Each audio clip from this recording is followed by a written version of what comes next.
Today I'm reviewing the Then I Met You Living Sea Cleansing Tonic. And really quick, I just want to say I purchase all these products with my own money. I'll never do any sponsored videos, so if that's something you're into, like, subscribe, or share the video. Check out the links below, or check out my Patreon community. Okay, so Then I Met You is an interesting small little K-beauty brand. They're available at Soko Glam. I will link to them below. They're also available at a few other places, but this is one of their newer products. They also just came out with a sunscreen, which I ordered, and it should be here like any day now, because I need more sunscreen. You can never have enough.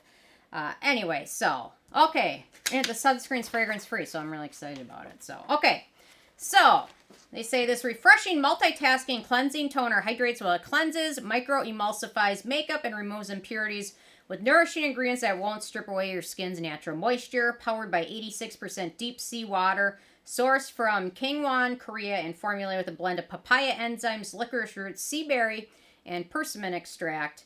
It helps remineralize and rehydrate your rehydrate for a daily cleansing ritual. It leaves skin pristine, soft, and plump. So I tend to agree with most of those. So anyway, let me get to my review. My first criteria is packaging. No issues with the packaging. I will say the top on the bottle is has a little bit bigger opening than you might expect, so just be careful with that. It's just a little bit larger, so you don't want to dump the whole thing out. But there's been some other ones that have like no front on it, and then I just dump the whole thing out and it's gone. So don't do that.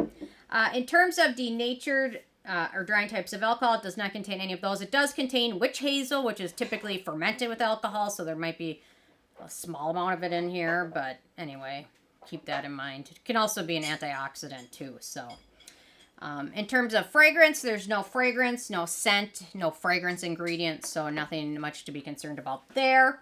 The manufacturing location for this one is Korea, so no issues with that. So I'll do a quick pH test. They mentioned on the listing, I think the pH is about 6-ish, so let's do that. And yeah, looks to be, I would say like 5.5. So no issues with that. I think the skin's natural pH is right around 5.5. So it's just got a nice liquid texture. It's obviously, you can use it like a toner. Some people pat it onto their skin without using a cotton pad. So you can use it that way. You can use it with a cotton pad. You can use it with a reusable cotton pad. You can use it with a cleanser wipe. You can use it however you want. You can use it like a toner. You can use it like an essence. You can use it like a micellar cleansing water, which is kind of what they're marketing it as, a micellar cleansing type water, because they already have an essence and they already have a toner. So they're kind of trying to market it like that so they can have 3 products in one lineup, which they don't necessarily need to have. But anyway, so here's how I use it. I typically use this in my morning routine because in the morning, most of the time, I don't cleanse my face with soap and water or cleansing oil or anything like that. I splash my face with water, pat it off with a towel, and then I really rely on my toner or micellar water, whatever, to do the actual work, because I find my skin is super dry, super sensitive. If I use too much cleanser in the morning, it just leaves my skin feeling squeaky clean and too dry. And I've tried it with I've tried it with hundreds of different cleansers. And I just found splashing with water and using a toner after is the best bet for me. It works the best for me. So that's how I use this one. So I splash my face with water, blot it off. So it's not dry, but you know, I'm not dripping with water. Then I apply this with typically I'll use my washcloth. I just dedicate the corner of it each day, and then I wash it.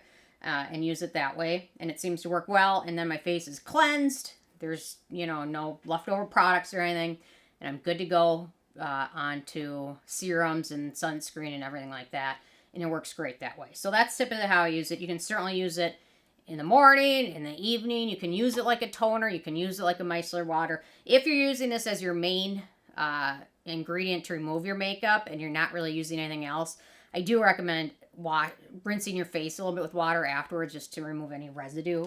But anyway, so it seems to work well. I kind of use it as a morning second step cleanser, except it's not a second step cleanser, it's just a toner. So anyway, it seems to work well that way for me. No issues all with that. Very easy to use. You can certainly use it however you want. And the ingredients don't necessarily say needs to be rinsed off. It doesn't. But if you're using it with a lot of makeup and things like that, it's not bad to rinse it off. So okay, I'm going to talk about the ingredients in a second here. Okay, in terms of performance, this one's really nice. It's gentle. It does a great job. It doesn't leave skin feeling dry or sensitized or anything like that. It's a very nice option. It's pretty pricey, so keep that in mind. There's a lot of... If you're going to use this like a micellar cleansing water, Bioderma has some great ones that are much, much more affordable than this one is. But this one's nice. Skin feels nice and plumped and hydrated after using it. And the other nice thing is for acne-prone skin, there's only one ingredient of note, and that is vitamin E. Everything else is very friendly, so that's very nice. Okay, in terms of the price, so I mentioned this one's pricey. So this is a full size, 180 milliliters, 6 ounces. It retails for about $32. I think I got it on sale maybe when it came out, or maybe it was on sale. Soap and Glam rarely has this brand on sale, but I think I got it for 20% off, but I could be wrong. But anyway, it's expensive. And, I mean, a little bit of it doesn't go a super long way, so anyway, pricey. Okay, the ingredients in here. So we've got that seawater, which deep sea water has more humectant properties than just like basic water does. And it's got minerals in there, which can be good for the skin. So that's a little bit of a bonus as opposed to just water. We've got betaine in here, which is a sugar-derived humectant. Polyglutamic acid, which is a high molecular weight amino acid polymer that has nice hydrating properties. We've got vitamin E, which is an antioxidant and emollient. We've got Undaria Pinna tifida extract, which is an algae with skin protecting properties. Licorice root water, which is an antioxidant, skin soothing ingredient. Papaya fruit, skin conditioning ingredient. Aloe leaf juice, skin soothing and hydrating ingredient. Sea buckthorn, antioxidant, skin brightening ingredient. We've got malachite extract, which is actually, it's interesting. Malachite is an antioxidant that's basically made with the rock. That they take this rock and they grind it off. And then when they mix it with water and things, it has antioxidant properties. You see it from time to time. It's not super popular, but it's pretty interesting.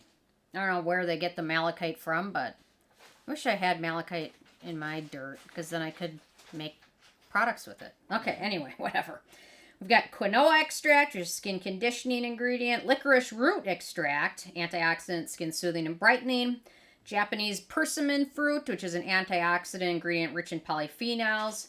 Magnesium aspartate, which is skin conditioning ingredient. Zinc gluconate, great anti-acne and skin soothing ingredient. Red maple bark, antioxidant. We've got sodium hyaluronate and hydrolyzed hyaluronic acid, which are humectants. Papaya leaf, which is a tonic ingredient. Copper gluconate, skin soothing ingredient. Beta-glucan, humectant, skin soothing ingredient. Glutamic acid, which is a humectant. A couple more wheat amino acids, which are skin soothing ingredients. And then oat amino acids, which are skin conditioning ingredients. So very nice ingredient lists with some soothing ingredients, antioxidant ingredients, brightening ingredients. It's really nice. Yeah, so, and then of course, beta-glucan's amazing. I'd love to see beta-glucan replace hyaluronic acid on everything, but anyway, that hasn't happened yet, but maybe it will. Okay.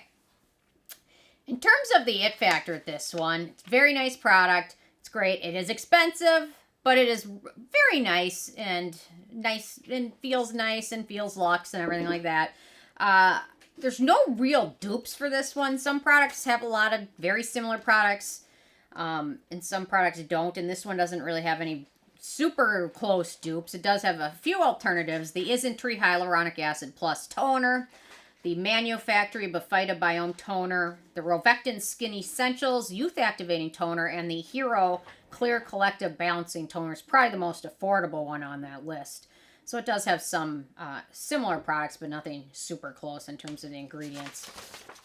So anyway, I really like this one with the 10 being a perfect square of this one, a 9. The main down point is the price, and it's expensive, but it's overall pretty nice. And this brand's pretty good overall. I mean, some of their products do have a light scent to them with a little bit of extracts and things, but their cream is great, and I'm looking forward to trying their sunscreen whenever it arrives. So anyway, interest hearing from you guys if you had a chance to check this one out, or their other toners. They've got their Giving Essence and their other one, which are both the Birch Toner. They're both great too. So anyway, don't necessarily know if they needed to add a third one in, but it's interesting and it's different and it's pretty nice. So anyway, leave a comment. Love hearing from you guys, and stay tuned for more tomorrow. Thank you so much.